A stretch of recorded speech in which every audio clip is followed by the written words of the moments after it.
Bapak, Ibu, dan Saudara yang terkasih di dalam Tuhan, kita ketemu lagi di dalam Renungan Tengah Pekan dari GITJ Margorejo Pati. Namun sebelum kita mendengarkan kebenaran firman Tuhan, mari kita bersama-sama datang kepada Tuhan di dalam doa. Kita berdoa.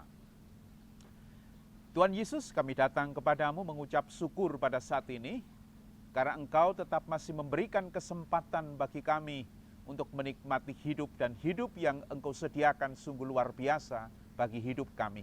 Pada saat ini kami akan bersama-sama belajar firman-Mu, kiranya Roh Kudus yang berkuasa atas setiap kami. Terlebih hamba-Mu akan menyampaikan firman-Mu pada saat ini, berikan kekuatan dan kemampuan untuk menyampaikan firman-Mu. Saudara-saudara kami yang di luar sana, yang mendengarkan, melihat acara ini, biarlah Engkau yang membuka hati pikiran mereka untuk kebenaran firman-Mu. Kami menyerahkan sepenuhnya firman yang akan hamba-Mu sampaikan ini di dalam penguasaan Tuhan Yesus Kristus. Haleluya. Amin. Bapak, Ibu, dan Saudara yang terkasih di dalam Tuhan, kita akan membaca firman Tuhan, kita akan membaca Alkitab. Markus pasal yang ke-6. Ayat 45 sampai ayat yang ke-52. Demikian firman Tuhan. Sesudah itu Yesus segera memerintahkan murid-muridnya naik ke perahu dan berangkat lebih dulu ke seberang Betsaida. Sementara itu ia menyuruh orang banyak pulang. Setelah ia berpisah dari mereka, ia pergi ke bukit untuk berdoa. Ketika hari sudah malam, perahu itu sudah di tengah danau, sedang Yesus tinggal sendirian di darat. Ketika ia melihat betapa payahnya mereka mendayung karena angin sakal, maka kira-kira jam 3 malam, ia datang kepada mereka berjalan di atas air dan ia hendak melewati mereka. Ketika mereka melihat dia berjalan di atas air, mereka mengira bahwa ia adalah hantu. Lalu mereka berteriak-teriak sebab mereka semua melihat dia dan mereka sangat terkejut. Tetapi segera ia berkata kepada mereka, "Tenanglah, aku ini, jangan takut." Lalu ia naik ke perahu mendapatkan mereka dan angin pun redalah. Mereka sangat tercengang dan bingung sebab sesudah peristiwa roti itu mereka belum juga mengerti dan hati mereka tetap dekil. Bapak, Ibu, dan Saudara yang terkasih di dalam Tuhan, tema kecil yang saya angkat dari firman ini adalah tenang bersama dengan Yesus. Tenang bersama dengan Yesus. Ada dua kebenaran dari perikop ini. Kebenaran yang pertama, Yesus naik ke bukit untuk berdoa seorang diri. Ini kebenaran pertama. Yesus naik ke bukit untuk berdoa seorang diri. Bapak, Ibu yang terkasih di dalam Tuhan, setelah Tuhan Yesus menyuruh orang banyak, demikian juga murid-muridnya, untuk mendahuluinya, menyeberang atau berperahu, di situ firman Tuhan berkata dalam ayat yang ke-46. Setelah ia berpisah dari mereka, ia pergi ke bukit untuk berdoa. Ia pergi ke bukit untuk berdoa. Bapak, Ibu dikasih Tuhan, doa adalah salah satu kebiasaan dari Tuhan Yesus. Berdoa adalah penting sekali bagi pribadi Tuhan Yesus. Melalui doa itu, Tuhan Yesus membangun hubungan pribadi dengan Bapanya yang di surga. Dengan doa itu, Tuhan Yesus menyampaikan hal-hal yang penting di dalam kehidupannya. Maka apa yang difirmankan Tuhan dalam ayat tentang Yesus pergi sendirian dan berdoa itu sungguh itu menjadi bagian yang begitu penting, begitu urgent di dalam kehidupan pelayanan Yesus.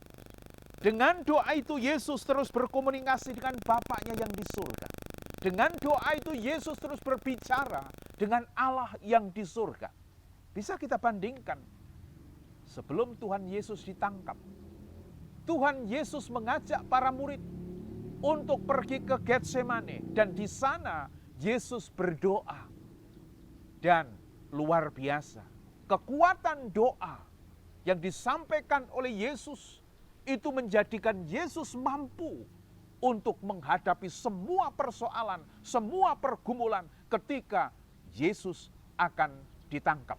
Jadi itulah doa bagi Yesus yang sedemikian penting, doa bagi Yesus yang sedemikian dilakukan dengan intent di dalam kehidupannya.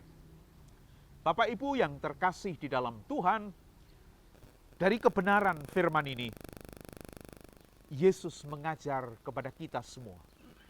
Yesus mengajar kepada setiap orang Kristen. Yesus mengajar kepada Bapak, Ibu, Saudara semua untuk terus berkomunikasi, untuk terus berdoa. Sehingga doa itu menjadikan kita tetap kokoh, tetap kuat untuk menghadapi dan menjalani kehidupan di tengah dunia ini. Paulus memberikan nasihat kepada jemaat di Kolose. Kolose 4 ayat yang kedua, firman Tuhan berkata, bertekunlah di dalam doa. Jadi firman Tuhan di dalam Kolose 4 ayat yang kedua di situ berkata, bertekunlah di dalam doa. Jadi doa bagi Paulus juga sangat penting, dan itu disampaikan kepada jemaat yang ada di Kolose pada saat itu. Berbicara tentang doa, kita akan melihat tokoh di dalam perjanjian lama, yaitu Daniel. Kita akan buka kitab Daniel pasal yang ke-6. Saya baca ayat yang ke-11. Daniel pasal yang ke-6 ayat yang ke-11, firman Tuhan berkata, demi didengar Daniel bahwa surat perintah itu telah dibuat, pergilah ia ke rumahnya. Dalam kamar atasnya ada tingkap-tingkap yang terbuka ke arah Yerusalem. 3 kali sehari ia berlutut, berdoa, serta memuji Allahnya seperti yang biasa dilakukan. Bapak Ibu terkasih di dalam Tuhan, ketika Daniel mendengar ada undang-undang yang mengatakan bahwa dalam waktu sebulan tidak ada orang yang boleh menyembah siapapun kecuali menyembah kepada raja. Maka ketika itu didengar oleh Daniel, maka Daniel pulang. Yang dilakukan oleh Daniel adalah dia naik ke tingkat di ruang atas. Apa yang dikerjakan Daniel di sana? Yang dikerjakan Daniel di sana adalah berlutut, berdoa, dan memuji Allahnya 3 kali sehari. Di situ Daniel membangun hubungan pribadinya dengan Allah. Dan di situ Daniel diberikan kekuatan yang hebat, kekuatan yang luar biasa. Semua bersumber dari doa Daniel.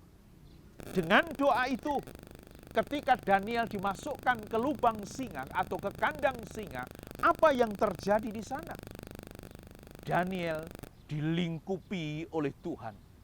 Daniel diproteksi sedemikian rupa oleh Tuhan. Walaupun semalam-malaman dia berada di kandang singa itu, tetapi singa itu tidak menyentuh sama sekali Daniel.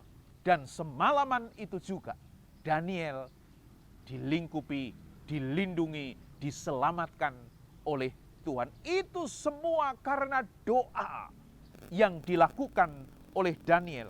Dan satu hal dari kesaksian Daniel setelah ia diangkat keluar dari kandang singa, yang terjadi apa? Kita akan baca Daniel 6 ayat yang ke-26 dan 27. Firman Tuhan di sana berkata, Kemudian Raja Darius mengirim surat kepada orang-orang dari segala bangsa, suku bangsa dan bahasa yang mendiami seluruh bumi. Bunyinya, bertambah-tambahlah kiranya kesejahteraanmu. Ayat 27, bersama ini kuberikan perintah bahwa di seluruh kerajaan yang kukuasai, orang harus takut dan gentar kepada Allah Daniel. Orang harus takut dan gentar kepada Allah Daniel, sebab dialah Allah yang hidup, yang kekal untuk selama-lamanya. Pemerintahannya tidak akan binasa dan kekuasaannya tidak akan berakhir.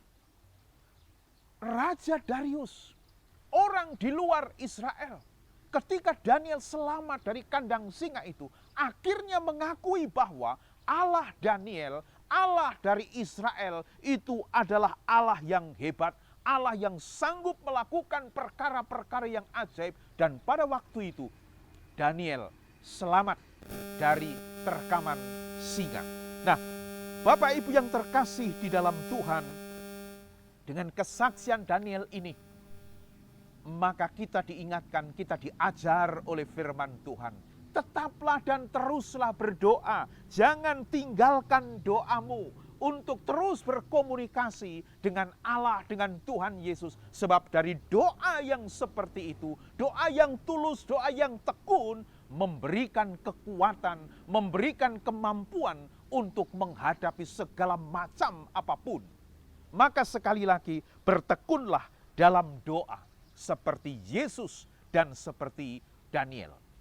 Lalu kebenaran yang kedua dari perikop ini adalah para murid diombang-ambingkan oleh gelombang pada malam itu. Ayat yang ke-48 saya baca.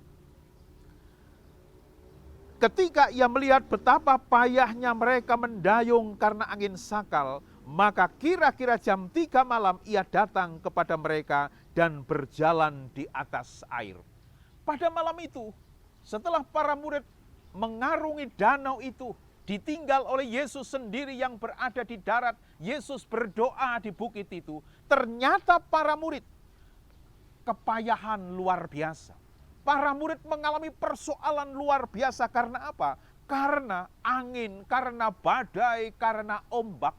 Dan ternyata para murid tidak mampu untuk mengatasi persoalan itu. Padahal Bapak Ibu, sebelum mereka itu menjadi murid Yesus, mereka adalah orang-orang yang pandai di dalam perkapalan di danau itu. Mereka sudah biasa menghadapi gelombang, menghadapi badai, menghadapi angin yang luar biasa. Tetapi pada saat ini, mereka tidak mampu menghadapinya. Mereka sangat kepayahan, itu firman Tuhan berkata. Jadi, di situ mereka ketakutan luar biasa. Lalu yang berikutnya, ditambah lagi, mereka melihat sosok yang berjalan di atas air. Maka semakin takutlah mereka. Mereka semakin takut luar biasa. Ada sosok yang berjalan di atas air. Bapak Ibu yang terkasih di dalam Tuhan, ternyata kekuatan para murid, kekuatan manusia tidak mampu digunakan, tidak mampu dipakai untuk mengatasi persoalan di dalam kehidupannya. Itu yang terjadi di tengah para murid mendayung di perahu itu, di danau itu. Firman Tuhan berkata, Wahyu 3 ayat yang ke-8, bahwa kekuatanmu itu tidak seberapa. Jadi kekuatan manusia itu tidak seberapa untuk mengatasi persoalan, untuk mengatasi segala pergumulan yang ada. Manusia tidak sanggup mengatasi itu.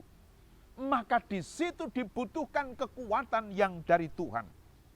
Nah, di tengah ketidakberdayaan, di tengah ketakutan para murid, Yesus hadir. Yesus dekat dengan mereka. Apa yang dikatakan Yesus? Yesus berkata, tenanglah. Yesus berkata, tenanglah dalam ayat yang ke-50. Lalu Yesus naik ke atas perahu. Yang terjadi kemudian apa? Yang terjadi kemudian adalah angin menjadi reda. Ayat yang ke-51. Jadi artinya apa? Artinya ketika Yesus itu dekat dengan para murid, terlebih ketika Yesus itu naik ke dalam perahu, maka semua persoalan yang dihadapi oleh mereka selesai.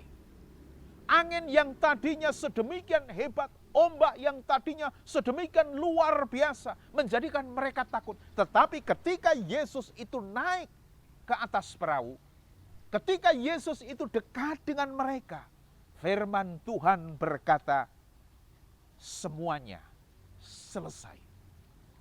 Ini mengajarkan kepada kita bahwa kekuatan kita ini, kekuatan manusia kita ini tidak bisa kita pakai untuk menyelesaikan persoalan-persoalan yang terjadi di dalam kehidupan kita. Kekuatan manusia tidak bisa digunakan untuk menyelesaikan pergumulan. Di situ saudara dan saya perlu dan butuh kekuatan Yesus. Ketika Yesus dekat dengan mereka, ketika Yesus naik di perahu, maka selesailah semua. Maka Bapak Ibu yang terkasih di dalam Tuhan, apapun persoalan yang kita hadapi, apapun persoalan yang Bapak Ibu hadapi, yang kita tidak mampu menyelesaikannya sendiri, kita butuh Yesus. Kita butuh Yesus. Kita memerlukan kekuatan dari Yesus. Supaya apa? Kita sanggup untuk menghadapi semua. Tuhan Yesus berkata di dalam Matius 11 ayat 28, marilah kepadaku semua yang letih lesu dan berbeban berat, aku akan memberikan kelegaan kepadamu. Tuhan Yesus mengingatkan kepada kita, ketika kita letih, ketika kita merasakan ada persoalan pergumulan dalam kehidupan kita, Tuhan Yesus mengundang kita supaya kita datang, marilah kepadaku. Semua yang letih lesu dan berbeban berat, aku akan memberikan kelegaan kepadamu. Oleh sebab itu, dengan banyak hal yang kita hadapi di dalam kehidupan kita, persilahkan Yesus masuk di dalam hidupmu.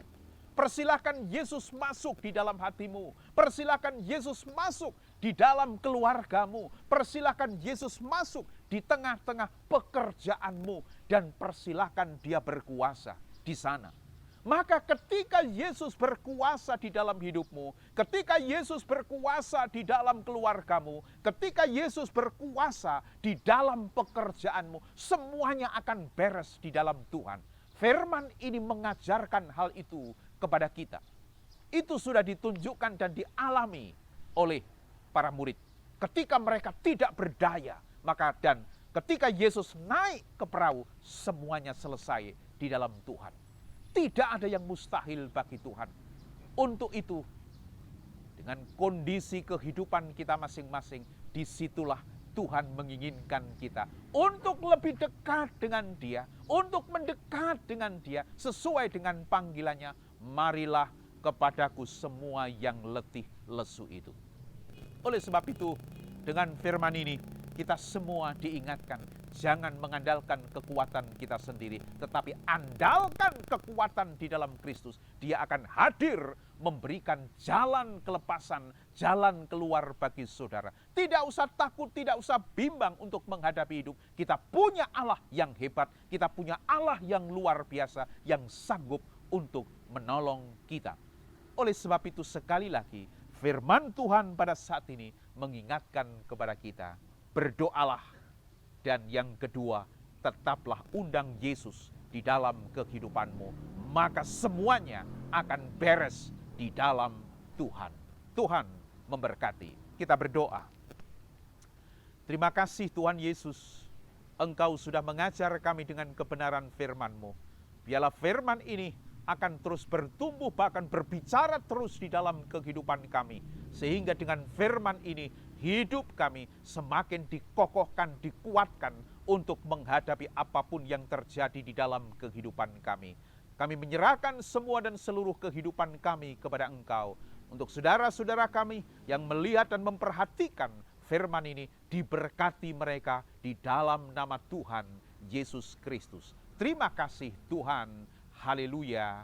Amin. Terima kasih saudara, Tuhan Yesus memberkati saudara semua dimanapun saudara berada.